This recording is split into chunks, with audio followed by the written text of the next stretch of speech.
So, let's talk about Nick Fuentes. I'm sure that the preamble that we've given there is enough to make you wonder why we're even subjecting ourselves to this kind of nonsense, but apparently that's not enough of a warning because those of you who are not clicking off the video are still here. So,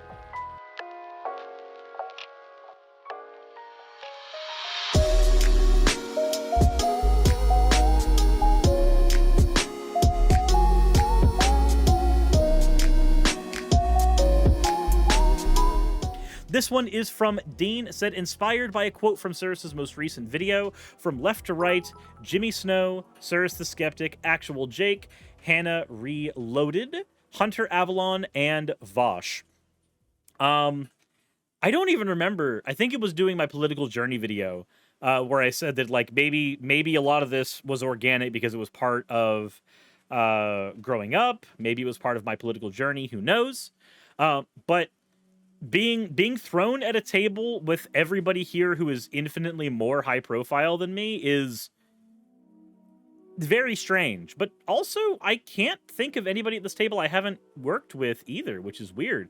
Like, I've done stuff with Jake, I've done stuff with Hannah, I've had Hunter on my show for a conversation. Me and Vosh have done a few episodes together, and me and Jimmy have done episodes together since before his channel hit 1,000 subs. So, honestly, it feels weird to be at that table, but it's also a table of people that I know. Who's Jake? Actual Jake? Corncob Daddy? You don't know? You don't know the proliferator of cobbies in chat? Used to be Hannah and Jake of Bible Reloaded fame. But the next one we have here is from You Love Nana. Drawn in ink, marker, and colored pencil. I saw that at first Suris thought my last submission was him in a string bikini. So here's Suris in a string bikini. I feel like it's too much booba, but I like the way it came out. Maybe I'll make a more proportionate sound string bikini Suris in the future, and maybe add stripes as well. I'm going to be honest, there can never be too much booba. There can never be too much booba. Don't ever think that you have not put enough or that there is too much. However much you choose is fine.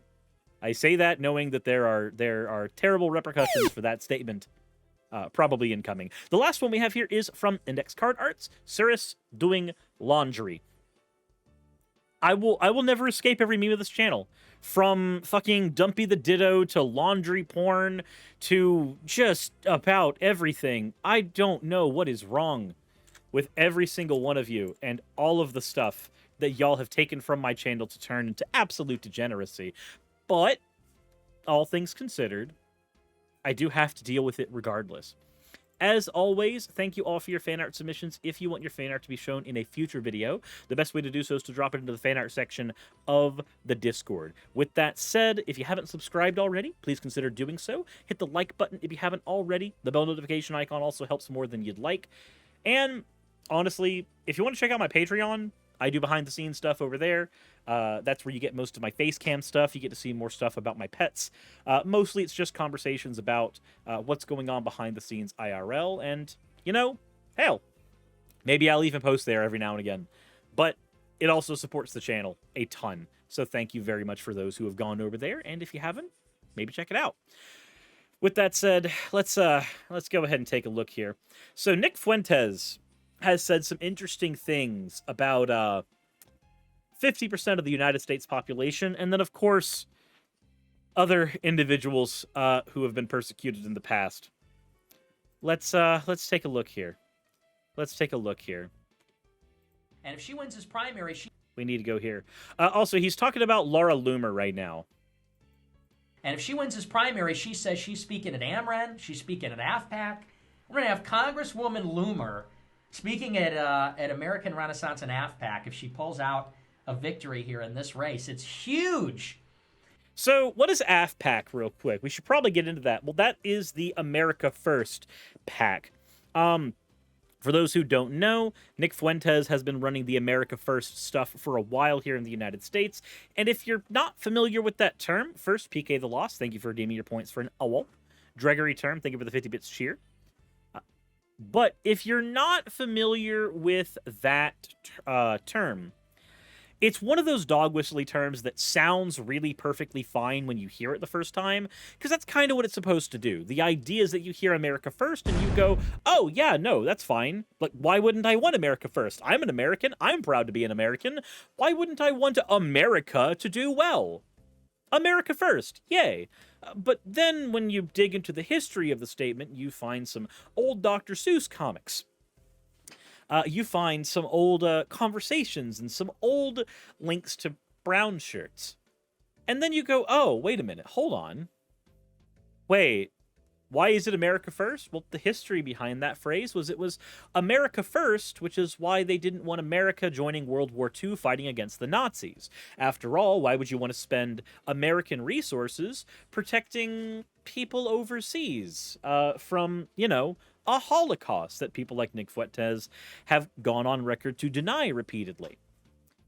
The more you look into the America First slogan and the people who run anything in regards to it, the people who chant it, the more you find people who are borderline akin to Holocaust deniers, theoretical fascist supremacists, ethno-nationalists. You start finding a bunch of very, very shitty stuff. Now, Nick would say, of course, ethno-nationalism is good. Hell, fucking Marjorie Taylor Greene has been going on, and Marjorie Taylor Greene spoke at American First conferences as well with Nick Fuentes.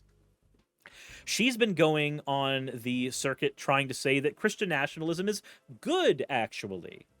The idea that we should be simultaneously theocratic and also be exclusionary to the needs of other nations, to the point where we might end up just becoming an enemy of other nations. That's functionally where nationalism gets you. Theocratic nationalism, ethno-nationalism, it doesn't matter.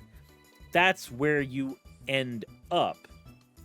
So, when you hear America First, you'll want to hear, oh, yeah, no, America good.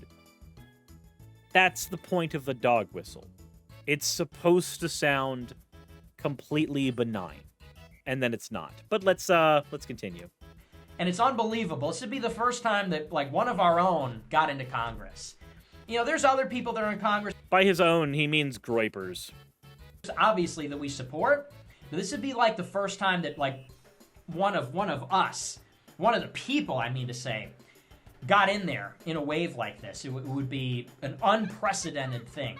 Speaking of unprecedented things, Acidic Owl, thank you for gifting out 10 Tier 1 subs, adding another solid chunk of time to that timer. That is incredibly heckin' generous. Jesus Christ, Acidic, thank you so much for that. But we have to continue listening to Nick Fuentes now, and I apologize for that. For her to get in there, so I'd encourage everybody to go and vote for her. And here's the thing. Listen. People say, well, she's a Zionist.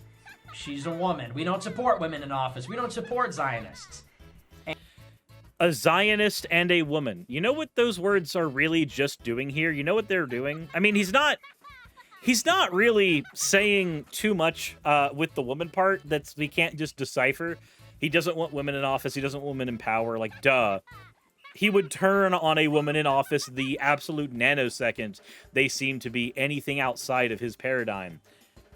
But I want you to hear the term Zionist there. I want you to hear that term. What does that term mean to you? Now, on the one hand, it could mean a type of religious extremism. On the other hand, it gets used a lot of times to just describe Jewish people. Yeah, we know that it means, it just means Jew. It just means Jew. Typically, when somebody with a known history of anti-Semitism says Zionist, they're not saying a religious extremist using Judaism as the basis instead of Christianity or Islam or anything like that. Typically, they're just saying Jew. And that is true. Her and I disagree on the Zionist issue and on the Israel issue. But the way that I see it is that if she gets elected, she joins 530, 38, 36? She joins 530 some other senators and congressmen that are Zionists. She's just going to be one more who votes in favor of Israel. But she would be the only one out of 530-some congressmen and senators who is going to be fully red-pilled. Fully what? Snake Asylum. What? That is an absurd number. That is an absurd number. That is 50 subs. I have to ask, are you okay? More than anything. Get Fucked 2 Electric Boogaloo? Jesus Christ. That is... I mean, we are in a cooldown for a hype train, so I guess, heck you, we don't get one of those. But also, that is a lot. That is a lot of money. Vexley says, our boy will never be free. Yeah, apparently I won't. I will be stuck in the subathon forever. I will never leave. Episodes going up on the YouTube channel will get shorter and shorter as my stamina gets lower and lower, as y'all drain every single ounce of my ability to operate as a human being out of my body. This is the subathon that will never end. We're on day 13, and my record is 16 days, I think. It's either 16 or 18. We are very close to eclipsing that, which I guess works out considering that the car is borderline inoperable now. But, you know. What are you doing, Step Timer Coon? I'm stuck in the stream. Help.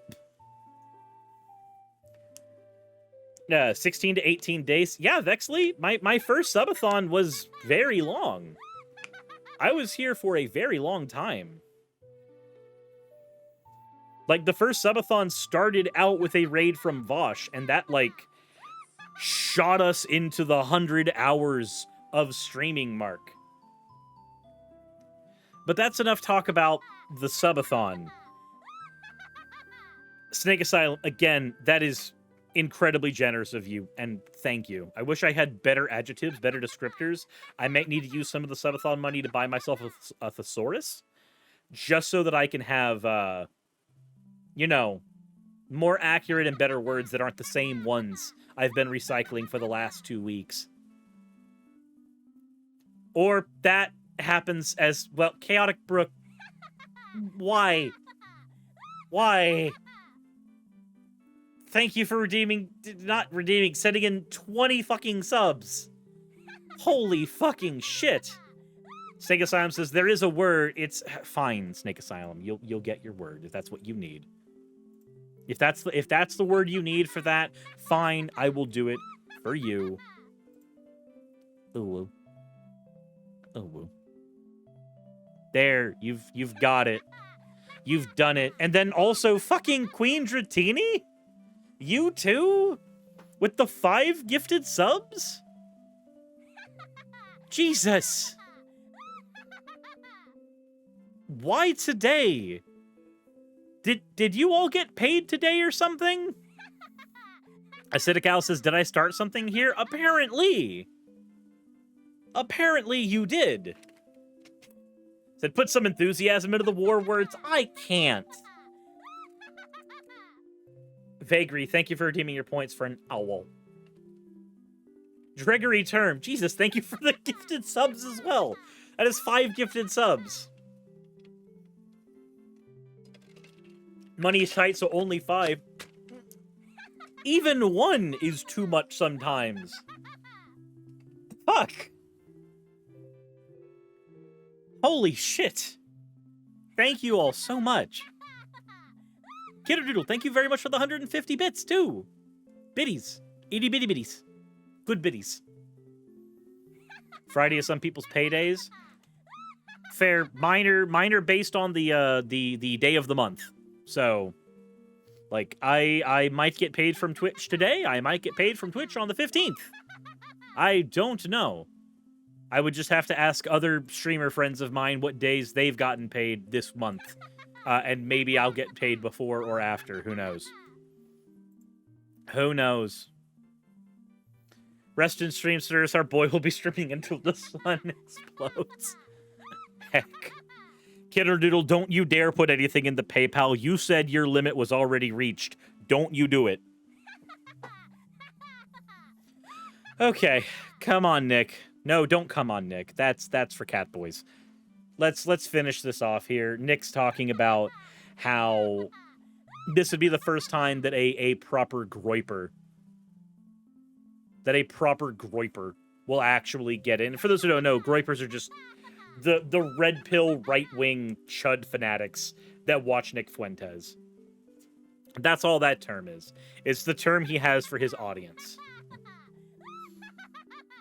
Gitter says, you didn't have to call me out like that? Yes, I did. Yes, I did. Because I have a responsibility as a streamer to also make sure that anybody who is sending things my way is not harming themselves in doing so. Aight? Aight. Glad we are on the same page there. Fort Spinning, thank you for the 100-bit cheer twice. All right, Nick. What do you got for me in the last little bit? We've already got misogyny. We've already got anti-Semitism. What else we got? Right? And she's going to be pushing for... She's going to be like the right-wing AOC if she gets in there. And if she wins this... So, who is Laura Loomis? Who is this person? We should probably do a little bit of digging on here. Because... she's definitely a person here. Said you just realized how fat his head is? Whose head? Whose head? Wait, whose head is fat? I'm confused. I don't know who you're talking about. Oh, Nick? No, Laura Loomer. Laura Loomis? What the fuck is wrong with me? Laura Loomer. Why am I saying Loomis? Why is Loomis what's coming up? Jesus. So, Laura Loomer, born 1993, is an American far-right and anti-Muslim political activist. She is a conspiracy theorist and an internet personality. She was the Republican nominee to represent Florida's 21st Congressional District in the 2020 U.S. State House of Representatives election, but she lost to a Democrat, Lois Frankel. Loomer has worked as an activist and journalist in several organizations, including, get this one, guys, Project Veritas. Acidic Owl, thank you for the 360 bits. Project Veritas. Is everybody familiar with Project Veritas? Hopefully. The far-right activist group founded by James O'Keefe that produces deceptively edited videos on the internet as propaganda. If we're familiar with them. Are we also familiar with Tsunami Sessin, who really doesn't want me to leave this stream, apparently? Jesus fucking Christ. With another gift of 20 subs? How? How is all of this happening? Drunken Term says, I just remember hearing about it thinking that it was related to Veritaserum. No. So, Project Veritas is an activist group, like I said, founded by James O'Keefe. They produce deceptively edited videos of their undercover operations. They try to discredit mainstream media organizations and progressive groups constantly. They use things like entrapment to generate bad publicity for their targets. And they propagate disinformation all the time and conspiracy theories in their videos constantly. They frequently target places like Planned Parenthood, NPR, CNN, WAPO. They are a fucking mess. Galax Amy, thank you very much for the follow. Gwyn Ophi, thank you for redeeming your points for an owl. Owl. Said, are they the guys who put out the video of selling fetus stem cells? Hold on. Maybe? The very, very likely. Let's see here. What is a list of their incidents? James O'Keefe and his colleagues were arrested at the Hale Boggs Federal Complex in New Orleans and charged with entering federal property under false pretenses with the intent of committing a felony at the office of United States Senator Mary Lindiru, who was a Democrat. 3 fellow activists with him who dressed as telephone repairmen were apprehended. Jesus fucking Christ. There's a lot of stuff here. They had an attempt to solicit voter fraud in Colorado in 2014. An attempted sting of Open Society Foundations in 2016. They failed in an attempt to do a sting on the Washington Post. They attempted to sting perceived enemies of Donald Trump, because of course they did. Project Veritas sued the New York Times over a 2020 story released in the newspaper concerning Project Veritas, alleging that there was voter fraud in Minnesota. There's all kinds of shit here. But back to Laura Loomer. Back to her. Because we need to talk about that as well. We need to talk about her. Because we can go into an entire video on Project Veritas and the shit that they get up to. But maybe it would be better if we focus on Laura, because that's who Nick Fuentes is standing here, right? Probably a good idea to keep ourselves somewhat focused. You keep hearing Lulu, how do you not go insane? Is a very good question. I don't know.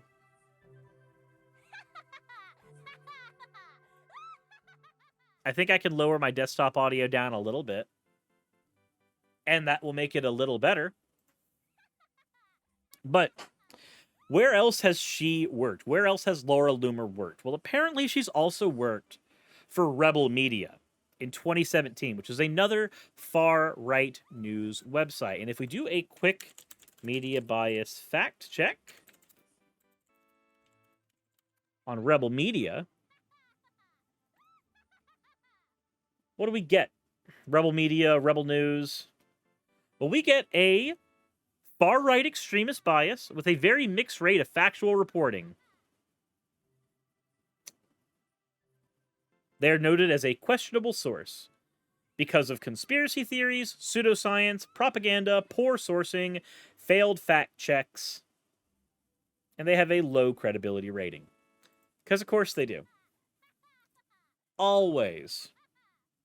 Also, she has reported for InfoWars repeatedly. Every now and again, she will do reports for them. So, Rebel Media, InfoWars, and Project Veritas. This is somebody who is involved in every organization possible that spreads lies for money. She gained notoriety for being banned from numerous social media platforms, payment processors, and vehicles for hire, and even food delivery apps for various reasons, including violating their policies on hate speech and spreading misinformation. She's been banned and removed from events and she's had her press credentials revoked for harassment and causing disturbances. After her 2018 ban from Twitter, she handcuffed herself to Twitter's headquarters in New York for 2 hours before police cut through the handcuffs at her request. She was able to protest for all of 2 hours. 2 hours. That's all she had the stones for. She was also banned from She was banned from CPAC for trying to heckle reporters and chasing them through the conference. Jesus fucking Christ. We do have a little bit in here on her anti-Muslim views as well. Let's take a look. Did she forget the keys or something? Probably.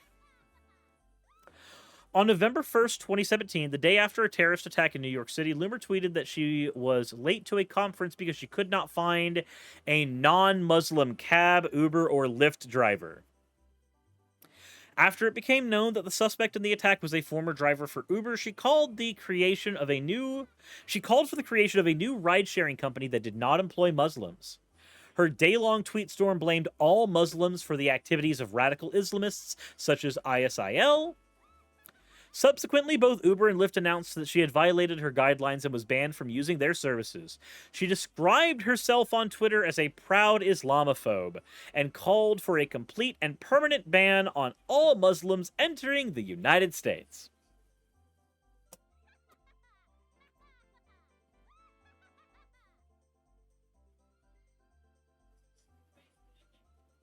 Jesus fucking Christ.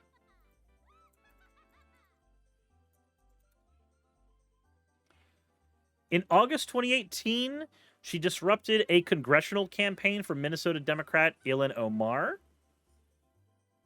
She shouted questions that implied that Tlaib was anti-Semitic. Rashida Tlaib. Her, right here. In November of that year, Twitter banned Loomer from its platform for violating its rules against hateful behavior. According to Loomer, she was banned for a tweet about Omar, which Loomer called her anti-Jewish. Loomer called her anti-Jewish and a member of a religion in which homosexuals are repressed, women are abused, and forced to wear hijab. So, here's the thing. All of those can be applied to Christianity as well. Every one of those can. Homosexuals are oppressed in Christianity. Women are abused in Christianity. I mean, we literally covered BGR yesterday. And hijab is not a specific type of clothing. Hijab is more a dress code, more than anything. And there are Christian conservative dress codes as well. Now, it can be argued that, sure, they might be more extreme in certain versions of Islam, but the same can be said about Christianity. This is throwing stones from glass houses. A week after the ban, she handcuffed herself to Twitter's New York City headquarters in protest while wearing a yellow Jude patch.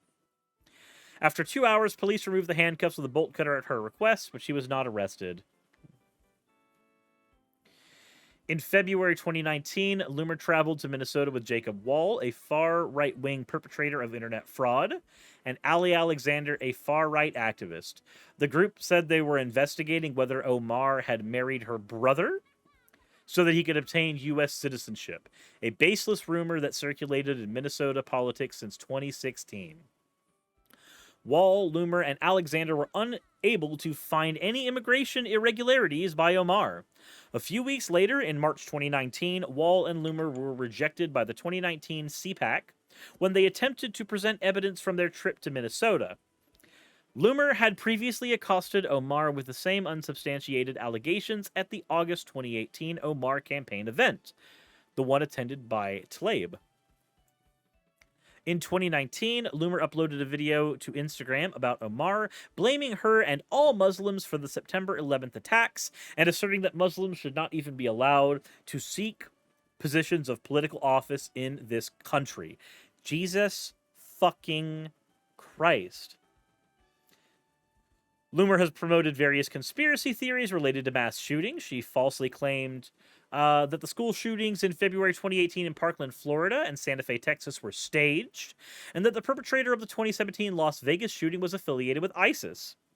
Loomer claimed on Twitter that crisis actors were used in the Santa Fe shooting, promoting concerns about the amplification of misleading information and conspiracy theories by troll farms and social bots.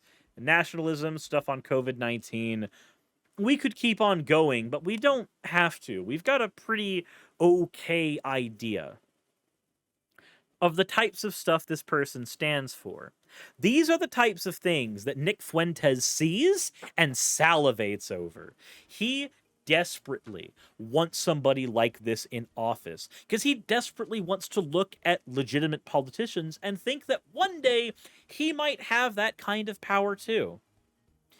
I hope we never do find ourselves in that kind of position, but all things considered, we already technically are in that position because Marjorie Taylor Greene is in fact a politician who has a semblance of power. I said, why do Groypers like a Jewish far-right extremist? Are they anti-Semites or just plain old fascists? So, remember the exact way he worded this. On the Zionist issue and on the Israel issue for her to get in there. So I'd encourage everybody to go and vote for her. And here's the thing. Listen. people say, well, she's a Zionist. She's a woman. We don't support women in office. We don't support Zionists. And that is true. He's already answered the question. He is anti-Semitic, and it's why he doesn't want Jewish people in office. But he is willing to accept some of them in office if it gets his kind more power. That's what he wants. Axolotl says, back to work, have fun coming on, Nick. We're not... God fucking damn it.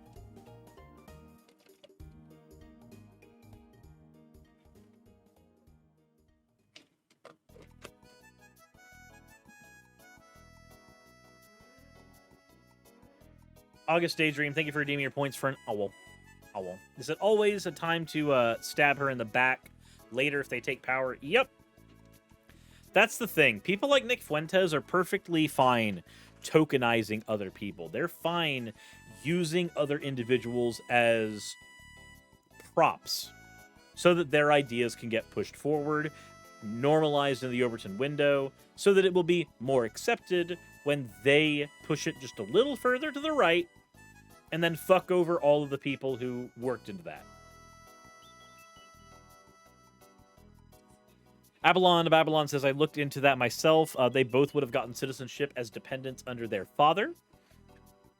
And there are actual problems with her marriage, like she probably lied about her husband moving back to the United Kingdom. So she should get a divorce while she was living less than 10 blocks away. Gods forbid these people be pissed over real issues instead of the ones they make up in their head. Yep. Aaron Permet says, sort of like you have outlived your usefulness. Oh, that's exactly what it is. They'll betray people who have outlived their usefulness. That's how Nick Fuentes works. That's how Groypers work. That's how all of them function. But that's all we've got for that particular bit. That's a little bit about Laura Loomer. That's a little bit about Nick Fuentes. And that's a whole lot of bit about my fracturing sanity. As always, everybody, if you enjoyed the content, let me know in the comment section below. Hit the like button if you haven't already. Subscribe if you haven't already.